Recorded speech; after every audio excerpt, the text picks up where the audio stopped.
نوا کے لب پر درود ہوگا، سلام ہوگا۔ الشیطان الرجیم، بسم اللہ الرحمن الرحیم، الحمدللہ رب العالمین، اللہم صلی علی سیدنا محمد وعلی آلہ وصحبہ وبارک وسلم۔ ناظرین اکرام، آپ اس وقت نیوز چینل 93 دیکھ رہے ہیں اور میں ہوں خصوصی رمضان مبارک کی ٹرانسمیشن کا میزبان ندیم حسین نجم۔ ناظرین اکرام، اللہ کریم کا بے حد احسان ہے، اور احسانات میں سے ایک بہت بڑا احسان یہ ہے کہ ہماری زندگی میں اللہ پاک نے پھر سے ایک مرتبہ رمضان المبارک جیسا مقدس مہینہ عطا فرمایا تاکہ ہم لوگ اپنی بخشش کا سامان کر سکیں اور آئندہ آنے والی زندگی صراط مستقیم کے اوپر چلا سکیں۔ ناظرین، یہ کمال ہے ہمارے اس مقدس مہینے رمضان المبارک کے کہ اپنی بخششوں کا سامان ہم کر سکتے ہیں اگر نیت ہماری صاف ہو، اگر ہم لوگ قرآن مجید اور سنت رسول صلی اللہ علیہ وسلم کے مطابق اپنی زندگی کو بسر کرتے ہیں تو یقیناً ایسے فیضیاب ہو سکتے ہیں کہ صحیح معنوں میں مسلمان کہلوانے کے حقدار بن سکتے ہیں۔ اس ماہ مقدس کی پرنور ساعتوں پر بات کرنے کے لیے اور نعت رسول مقبول صلی اللہ علیہ وآلہ وسلم پیش کرنے کے لیے ہم نے دو عظیم ہستیوں کو یہاں پہ دعوت دی ہے، اور دونوں ہستیوں کا تعارف آپ سے کرواتا چلوں کہ ضلع ننکانہ صاحب کی امن کمیٹی کے ممبر بھی ہیں اور اپنی پر تاثیر خطابت کے زمرے میں بڑے معروف اسکالر ہیں۔ الحمدللہ، اللہ تعالیٰ ان کو زندگی اور صحت عطا فرمائے، اور اپنی خطابت کے ذریعے سے کئی لوگوں کو دل موم کر کے اللہ کی راہ کی جانب لے آ چکے ہیں۔ الحمدللہ۔ ناظرین اکرام، اس سے پہلے کہ ہم گفتگو کا آغاز کریں، ہمارے نعت خوان حضرات ہمارے پاس موجود ہیں جن میں ملک پاکستان کے اندر ہر جگہ پہ جا کے اپنی پرسوز آواز کے ذریعے سے نعت رسول مقبول صلی اللہ علیہ وآلہ وسلم کا نذرانہ پیش کرنے کی سعادت حاصل کر چکے ہیں۔ الحمدللہ۔ تو اس پروگرام کے پہلے حصے کے اندر ہم مولانا صاحب سے بات کریں گے کہ ماہ رمضان المبارک صرف بھوک اور پیاس کا نام نہیں ہے۔ سحری سے لے کر افطاری تک اگر یہی معاملہ ہوتا تو رمضان المبارک کا کچھ اور مقاصد ہوتے۔ اللہ رب العزت نے اس کے پیچھے بہت ساری حکمتیں رکھی ہیں، تو ان حکمتوں کو وضاحت میں لانے کے لیے اور ان کا مدلل قرآن و حدیث کی روشنی میں جواب دینے کے لیے ہمارے پاس موجود ہیں ضلع ننکانہ صاحب کے امن کمیٹی کے ممبر، میری مراد ہے جناب محمد انعام اللہ بابر صاحب۔ سر، آپ کو شو میں خوش آمدید کہتے ہیں۔ سر، آپ سے پہلا ہمارا سوال یہ ہے کہ فلسفہ رمضان یعنی روزے کی فرضیت کا جو اصل میں فلسفہ ہے وہ سر آپ بیان فرمائیں۔ ان الحمد للہ والصلاة والسلام علی رسول اللہ، اعوذ باللہ من الشیطان الرجیم، بسم اللہ الرحمن الرحیم۔ ندیم حسین نجم صاحب، سب سے پہلے آپ کا شکریہ، آپ نے یہاں پر دعوت دی۔ آپ کے اور آپ کے رفقا، خصوصاً شفیق حسین کھوکھر صاحب کو میں مبارکباد دیتا ہوں جنہوں نے ایک بہت اچھا اقدام کیا ہے۔ دعا ہے اللہ تعالیٰ ان کے اس معاملے کے اندر برکت عطا فرمائے۔ آپ کا سوال ہے رمضان اور روزے کا فلسفہ کیا ہے، تو اس ضمن میں اللہ رب العالمین نے خود قرآن مجید کے اندر اس کو بیان فرما دیا ہے۔ جس طرح اللہ رب العالمین ارشاد فرماتے سورۃ البقرہ آیت نمبر 183 ہے، یا ایھا الذین آمنوا کتب علیکم الصیام کما کتب علی الذین من قبلکم لعلکم تتقون۔ ایمان والو، تم پر روزے فرض کیے گئے ہیں جیسا کہ پہلی قوموں پر روزے فرض کیے گئے تھے تاکہ تم پرہیزگار بن جاؤ، تقوی والے بن جاؤ، تقوی حاصل کر لو۔ محترم ندیم صاحب، گزارش یہ ہے کہ جس طرح موسموں میں ایک موسم بہار ہوتا ہے، اسی طرح روحانی طور پر موسم بہار رمضان المبارک ہے۔ سبحان اللہ۔ اور یہ رمضان جس کا اگر ہم لفظی معنی ہی دیکھ لیں تو ہمیں سمجھ آ جائے گی کہ رمضان کا فلسفہ کیا ہے۔ رمضان رمض سے نکلا ہے، اور رمضان کا معنی یہ بنتا ہے کہ یہ آپ کے گناہوں کو جلا کر راکھ کر دیتا ہے. سبحان اللہ. اور تقوی دوسری چیز تقوی ہے. تقوی کیا ہے؟ سیدنا عمر رضی اللہ تعالیٰ عنہ کے قول میں اس کی بڑی ہی خوبصورت وضاحت موجود ہے کہ ان سے پوچھا گیا کہ تقوی کسے کہتے ہیں، تو فرمانے لگے کبھی جھاڑی دار درختوں سے تیرا گزر ہوا ہے؟ تو اس نے کہا جی. فرمایا جس طرح تو اپنے کپڑوں کو سمیٹ کر سبحان بچا کر اس راستے سے کانٹوں سے بچتا ہوا گزرتا ہے، اس طرح تو دنیا سے گزر جائے تو یہ تقوی ہے. سبحان اللہ. خود رسول اللہ صلی اللہ علیہ وسلم ارشاد فرماتے اتق اللہ حیث ما کنت واتبع السیئۃ الحسنہ تمحوها. تو جہاں پر بھی ہے اللہ سے ڈرتا رہے. اللہ اکبر. اور یہ اللہ سے ڈرنے کا سب سے زبردست معاملہ دیکھیے آپ کہ انسان تنہائی میں ہے، اپنے گھر میں ہے، تہ خانے میں ہے، کوئی اس کو نہیں دیکھ رہا، لیکن اس کے باوجود وہ نہ کوئی چیز کھاتا ہے، نہ پیتا ہے، اور نہ ہی کسی اللہ کے حکم کی نافرمانی کرتا ہے. تو یہی رمضان کا فلسفہ ہے. آگے آپ چلیے، اس کے چھوٹے چھوٹے ایک دو پوائنٹس میں دیتا ہوں آپ کو. صبر ہے جی. اب صبر بھی بنیادی طور پر تقوی ہی ہے. سبحان اللہ. ایک بندہ نبی صلی اللہ علیہ وسلم نے ارشاد فرمایا کہ اگر بھوکا رہتا ہے، پیاسا رہتا ہے، تو اس کو بھوک اور پیاس کا کوئی اجر نہیں ملے گا جب تک کہ وہ جھوٹ کو نہ چھوڑ دے، جب تک کہ وہ جھوٹ بولنے کو، جھوٹ کہنے کو، جھوٹ سننے کو نہ چھوڑ دے. من لم یدع قول الزور والعمل به فلیس للہ حاجۃ ان یدع طعامہ وشرابہ. اس شخص کے بھوکے اور پیاسے رہنے کی اللہ کو کوئی ضرورت نہیں ہے جو جھوٹ چھوڑتا نہیں ہے. اب صبر انسان کے پاس کیا ہوا؟ ایک تو وہ بھوک اور پیاس کو برداشت کر رہا ہے، اور کمال کی بات یہ ہے روزے کے فلسفے سے جو ہمیں سمجھ آتا ہے کہ اگر ہم صبح سحری سے لے کر افطاری تک اللہ کی حلال کردہ چیزوں کو چھوڑ سکتے ہیں تو پھر عام حالات میں اللہ کی حرام کردہ چیزوں کو کیسے نہیں چھوڑ سکتے؟ یہ ہے رمضان کا فلسفہ. تو اللہ رب العالمین سے دعا ہے کہ فلسفہ رمضان کو سمجھنے جو کہ تقوی ہے، اللہ کا ڈر ہے، اور اللہ کا ڈر حاصل کرنے کی ہمیں اللہ رب العالمین توفیق عطا فرمائے. مولانا صاحب، میں آپ سے یہ بھی سوال کروں گا کہ رمضان المبارک کے روزے رکھنے میں آدمی کو جو روحانیت ملتی ہے وہ تو ملتی ہے، اس کی تمام فیوز و برکات حاصل کرنے کے لیے ہمیں کیا کرنا چاہیے؟ کیا کیا فضائل ہیں اگر ایک آدھ بندہ نیت کے ساتھ روزہ رکھتا ہے اور اللہ رب العزت کی خوشنودی حاصل کرنا چاہتا ہے تو اس کو کیا کرنا چاہیے؟ اس کے فضائل کیا ہیں؟ کیا کیا فضیلتیں اس کے کیا کیا ہیں سر؟ یہ فرما دیجیے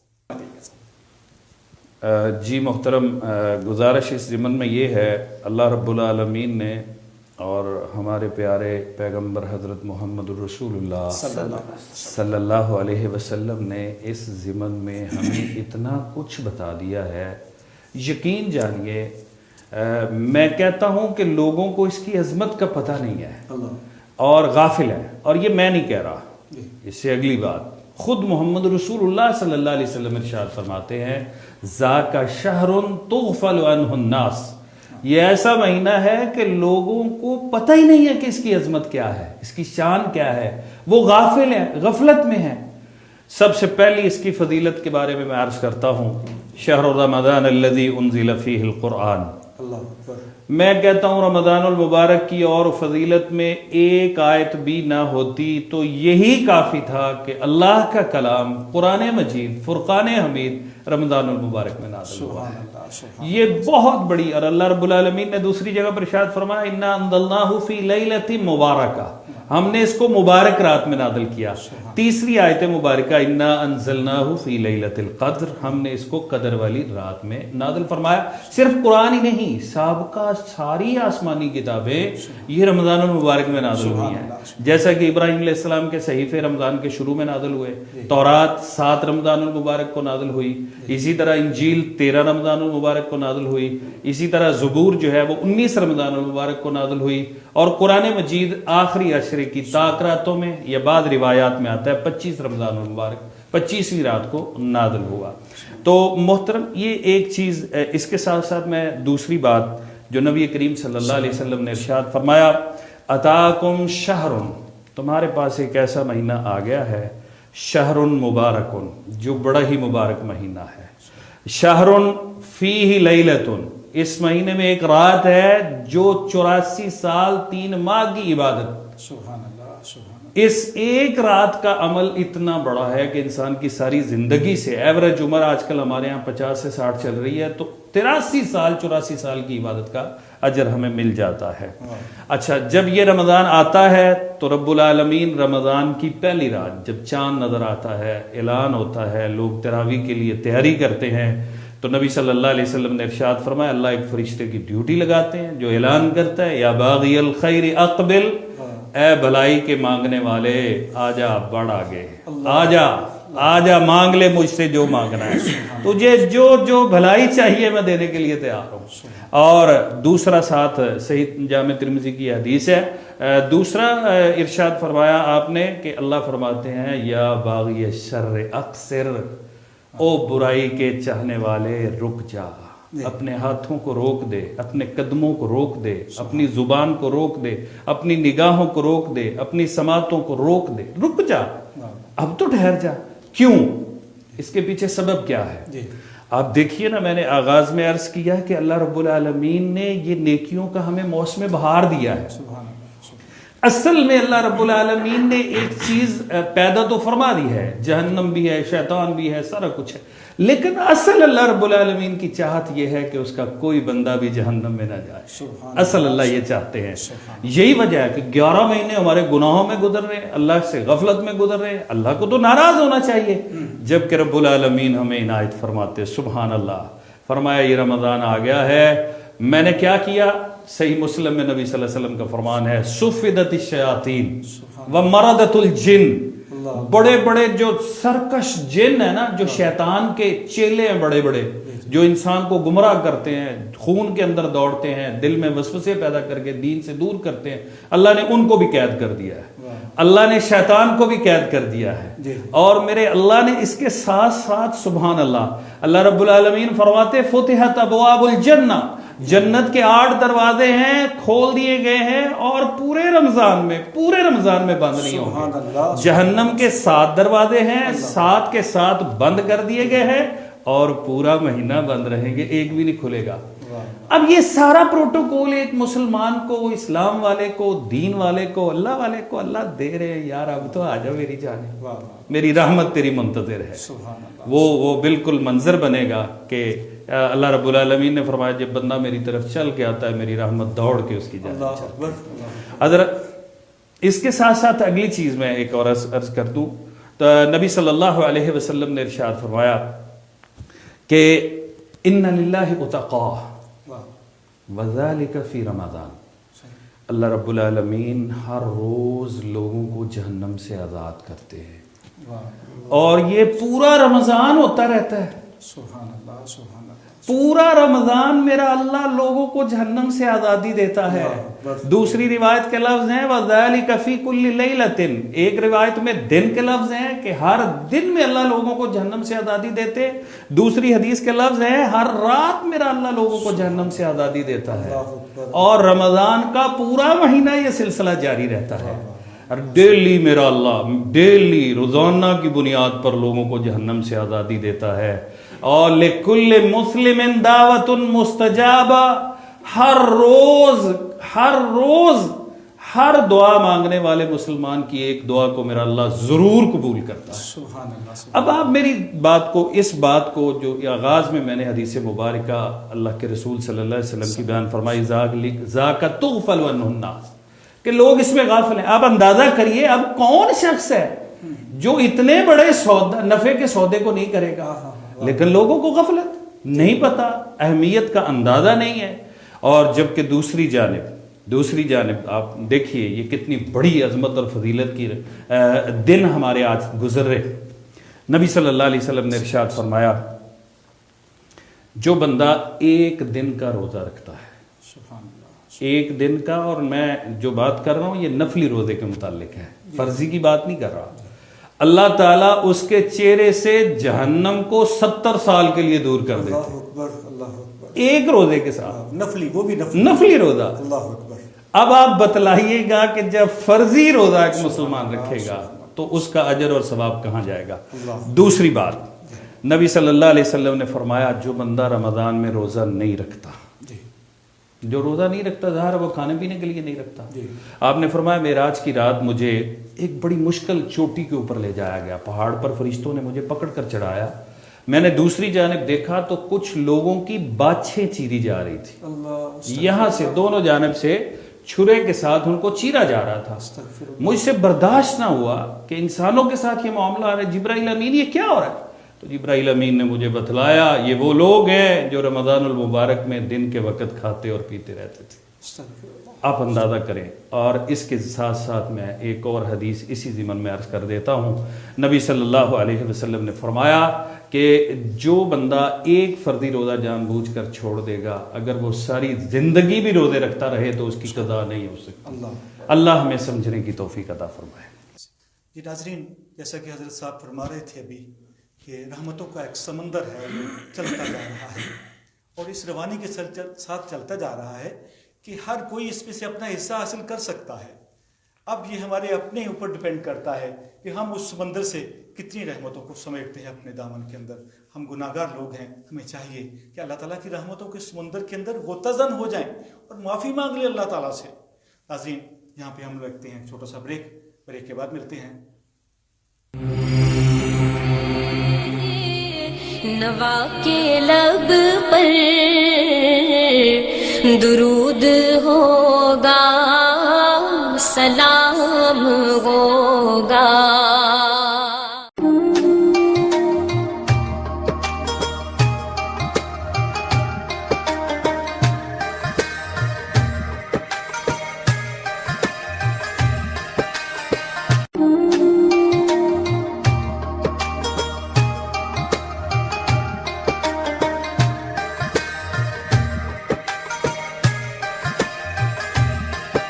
رمضان کا پہلا عشرہ باعث رحمت ہے.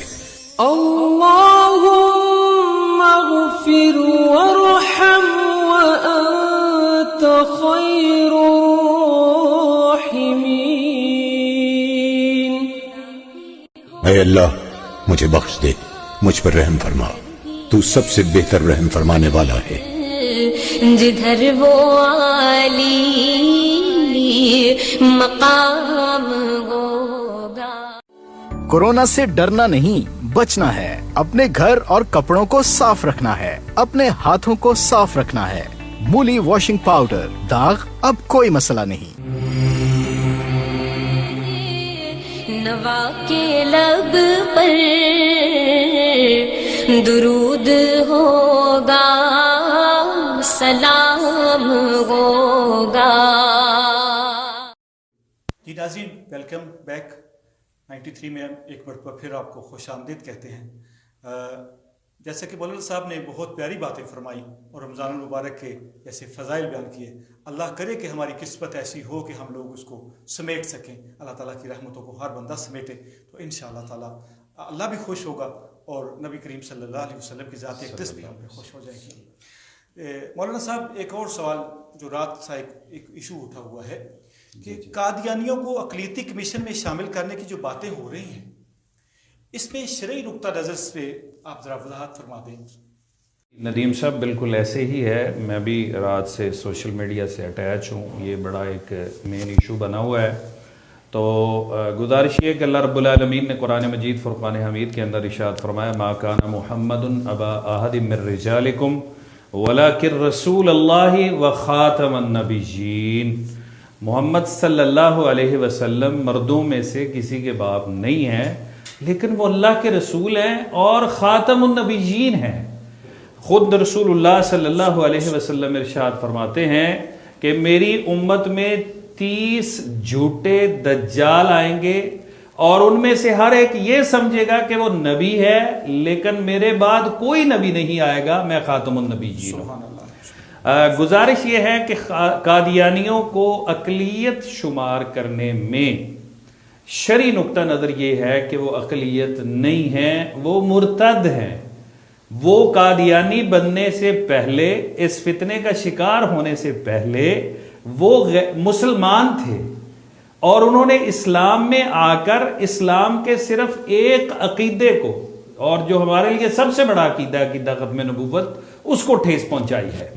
تو وہ نبی کریم صلی اللہ علیہ وسلم کے بعد مرزا احمد کو اپنا نبی مانتے ہیں، ذلی مانے بروزی مانے، وہ ایک علیحدہ چیز ہے۔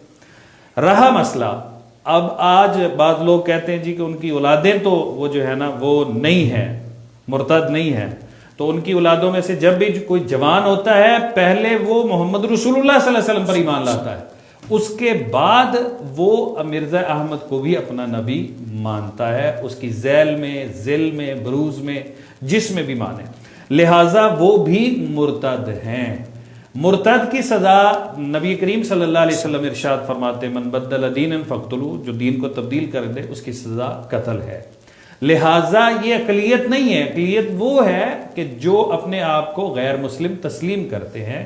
عیسائی پاکستان میں اقلیت ہیں، یہودی اگر ہوں تو پاکستان میں اقلیت ہیں، سکھ اقلیت ہیں، پارسی اقلیت ہیں، یہ بدھ مت ہیں وہ اقلیت ہیں، اسی طرح ہندو پاکستان میں ہے وہ اقلیت میں ہے، وہ سب محمد رسول اللہ صلی اللہ علیہ وسلم کو، اسلام کو نہیں مانتے، آپ کی نبوت کو نہیں مانتے، لہذا ہم ان کے ساتھ اقلیتوں جیسا سلوک کرتے ہیں۔ اگر ہم نے ان کو اقلیت کا درجہ دے دیا تو ان کے لیے اور بھی دروازے کھل جائیں گے۔ میں ذمہ داران پاکستان سے، حکمرانان وقت سے یہ گزارش کروں گا کہ اس موضوع کو بڑی جو ہے تندہی کے ساتھ اس کو دیکھیں اور اس کے مطابق علماء کی آراء کو شامل کریں۔ علماء نے بہت زیادہ قربانیاں دی ہیں ان کو جو ہے نا وہ دائرہ اسلام کے لیے، جو یہ فتنہ تھے اس کے لیے تمام مسالک کے علماء نے متحد ہو کر اس کے لیے قربانیاں دی ہیں، اور ختم نبوت کے مسئلے پر اللہ تعالیٰ نے ہمیں کامیابی سے نوازا تھا۔ تو آج بھی انشاءاللہ العزیز ایسا نہیں ہوگا۔ ہم گزارش کریں گے حکمرانوں سے بھی اور عوام سے بھی کہ تحمل کا مظاہرہ کریں، بردباری کا مظاہرہ کریں۔ ختم نبوت کا مسئلہ ایسا ہے کہ جب انسان آپے سے باہر ہو جاتا ہے، لیکن ایسا پاکستان میں انشاءاللہ نہیں ہوگا، مجھے اللہ پر یقین ہے۔ جی ناظرین، قادیانوں کا مسئلہ بڑا اہم مسئلہ ہے، یہ ہمارے دل کے قریب کا اتنا نازک مسئلہ ہے کہ اگر ہم سرکار دو عالم صلی اللہ علیہ وسلم کو خاتم النبیین نہیں کوئی مانتا تو وہ کیسے ہم اس کو برداشت کر سکتے ہیں؟ مولانا صاحب نے بہت بجا فرمایا، اللہ تعالیٰ ہماری حفاظت کرے اور خاتم النبیین صلی اللہ علیہ وسلم کے صدقے سے ہمیں سچ کہنے کی اور اس معاملے پہ ڈٹ جانے کی توفیق عطا فرمائے۔ ہماری حکومت سے بھی یہی گزارش ہے کہ بہت نازک مسئلہ ہے، انشاءاللہ اللہ تعالیٰ اس میں ضرور ہماری رہنمائی فرمائیں گے۔ ناظرین، پروگرام کے دوسرے حصے کے اندر نعت رسول مقبول صلی اللہ علیہ وسلم کے لیے ہم نے جس شخصیت کو یہاں پہ مدعو کیا ہے، نعت پڑھنا، عقیدت کے ساتھ پڑھنا بہت بڑی بات ہے، یہ معمولی کام نہیں ہے۔ تو میں اپنے مہمان جناب محمد سعید احمد رحمانی صاحب سے یہ پوچھوں گا کہ آپ اتنے بڑے کام کی طرف کیسے راغب ہوئے، اور اللہ نے آپ کو یہ توفیق دی ہے، آپ کیا محسوس کرتے ہیں، کب اور کیسے آپ اس کام کی جانب آئے؟ مجھے یہ اسکول سے بچپن ہی سے نعت پڑھنے کا شوق تھا، سبحان اللہ۔ تو میں اللہ کے حکم سے نبی پاک صلی اللہ علیہ وسلم کی نعتیں پڑھتا ہوں، اور پورے ملک میں گیا ہوں، الحمدللہ۔ تو انشاءاللہ تعالیٰ یہ ان کی مہربانی ہے، میں نعت پڑھتا ہوں۔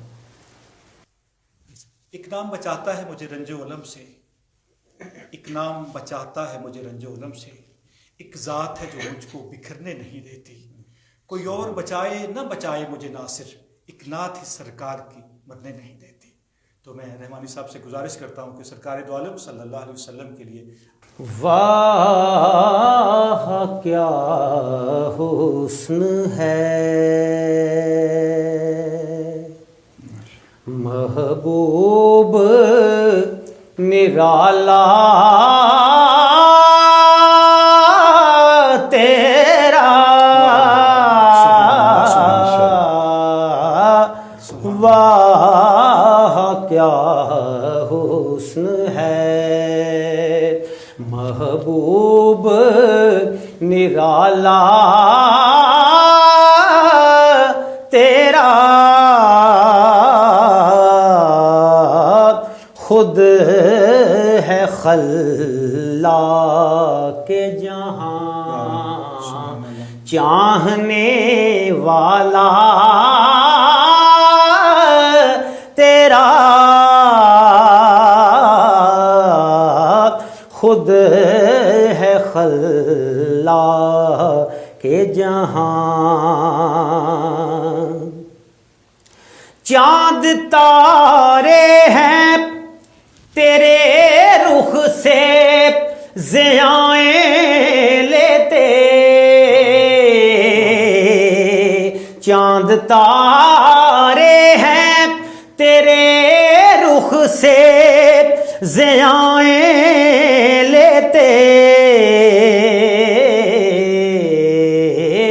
دونوں عالم کے حسینوں میں ہے چرچا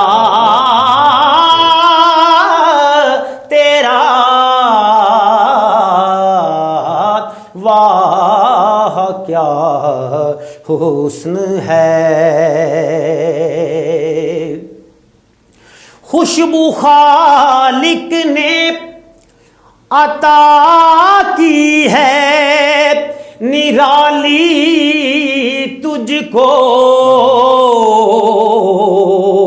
خوشبو خالق نے عطا کی ہے نرالی تجھ کو،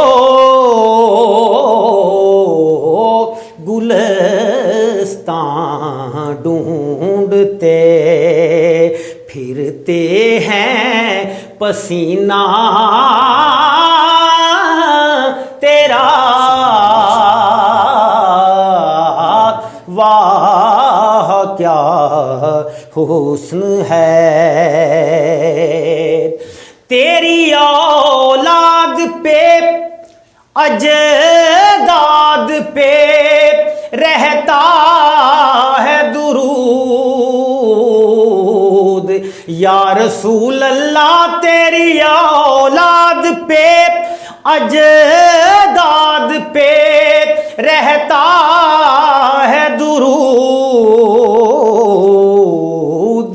کتنا پاکیزہ نسب اور ہے شجرہ تیرا، واہ کیا حسن ہے، جب کوئی مادرے حسنین کا صدقہ مانگے،